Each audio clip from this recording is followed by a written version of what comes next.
Aside from the thin air and exhaustion, the Khumbu Icefall, one of Everest's most dangerous sections, provided a chilling reminder of its unpredictability.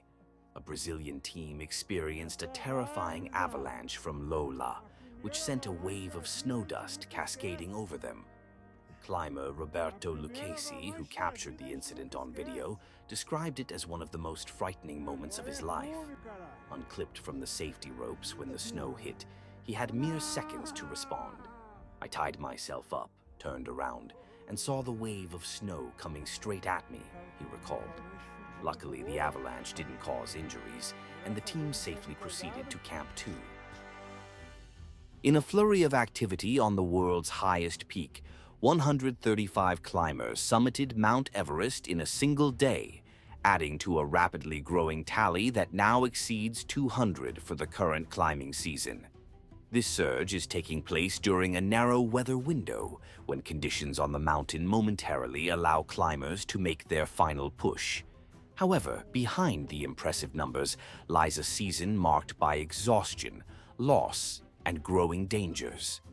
The Nepal Department of Tourism has issued permits to 468 foreign climbers this year, 86 women and 382 men, distributed across 47 different expedition teams.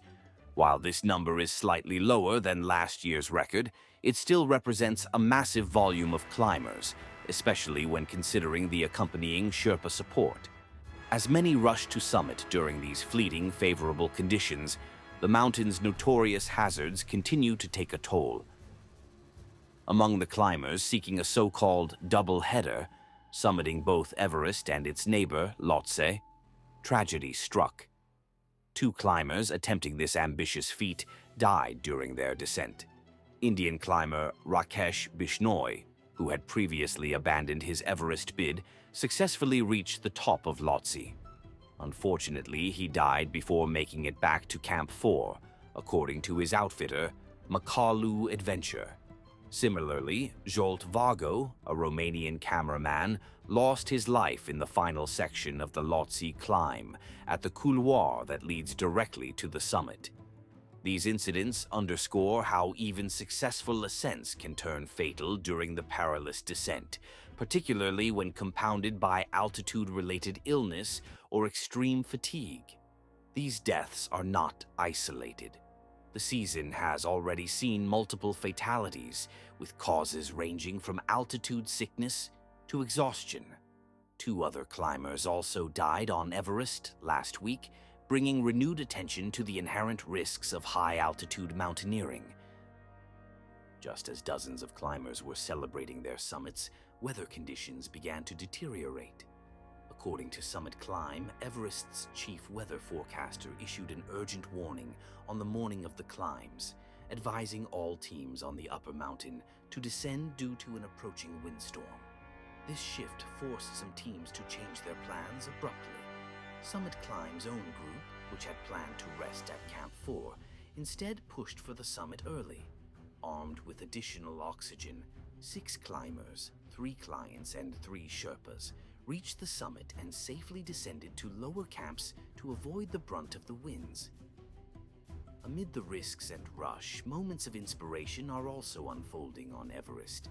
One of the most remarkable accomplishments this season came from Chonzin Angmo, who, with the assistance of Dadu Sherpa and Om Gurung, became the first blind woman to reach the summit of Everest. Her successful climb is a testament to human resilience and teamwork at the highest level, literally and figuratively. Meanwhile, major expeditions continue to post high summit numbers. 8K expeditions reported that 50 climbers from their team reached the top, even as strong wind gusts whipped across the summit ridge. Their footage shows climbers struggling against wind plumes, but determined to complete their objective.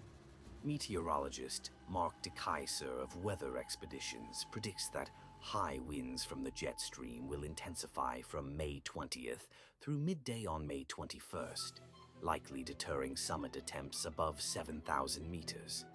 However, after this wind event passes, more teams could make another push, assuming conditions stabilize. Several climbers and teams are currently holding position at lower camps, waiting for the weather to improve. The 7 Days Everest mission team is at Camp 3, aiming to summit within a week of leaving home. Marcelo Segovia of Ecuador, who plans to summit without supplemental oxygen, has just left base camp, potentially timing his bid with the next calm window. Tim Howell from the UK, who plans to wingsuit fly from 8,300 meters on the Lotz Ridge, remains at Camp 4.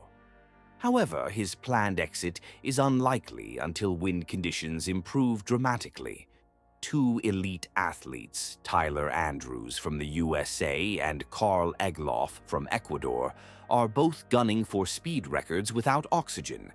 Andrews is attempting a base camp to summit record in under 20 hours, while Egloff seeks to break the round-trip fastest known time. Egloff has temporarily retreated to Lukla for rest, warmer conditions, and thicker air, hoping to return at the end of the week when crowds thin out and conditions peak. By then, the route will be perfect, he wrote.